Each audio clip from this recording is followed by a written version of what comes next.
Hi, I'm Chuck Dorsett for Weaver Leathercraft Supply. We're going to talk about antiquing your leather. Well, first and foremost, what's antiquing?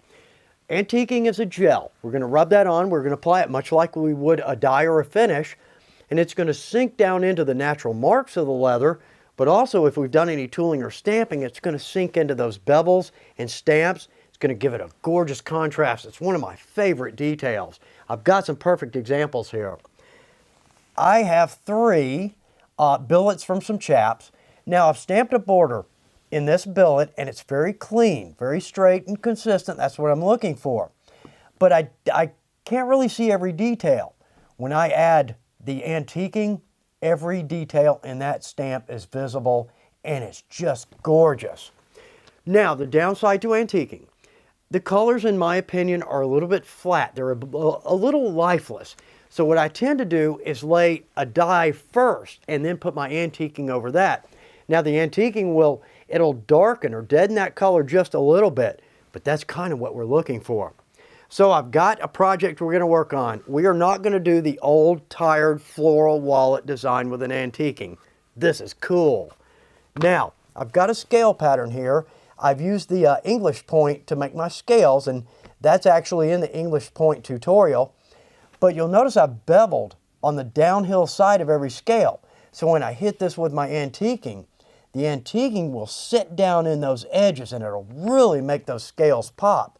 Also, I have a camo border design here, which is a little bit tough to see. But once I hit that with some antiquing, that is going to be gorgeous. Now, I'm going to roll up my sleeves. I'm going to put on some gloves because I'm made out of leather too.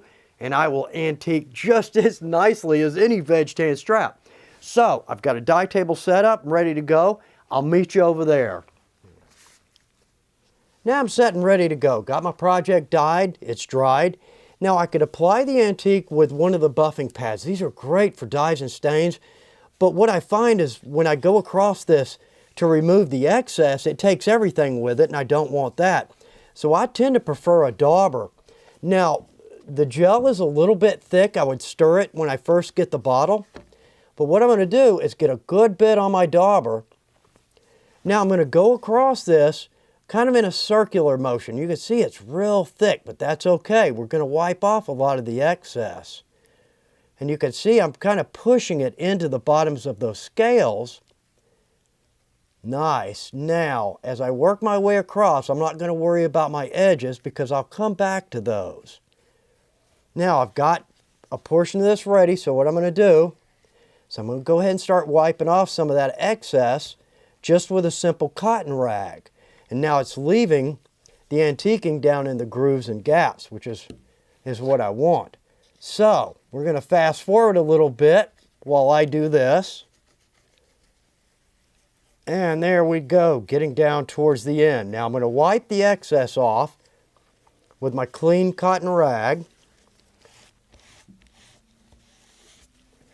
That is beautiful. That's what I'm looking for. Just right.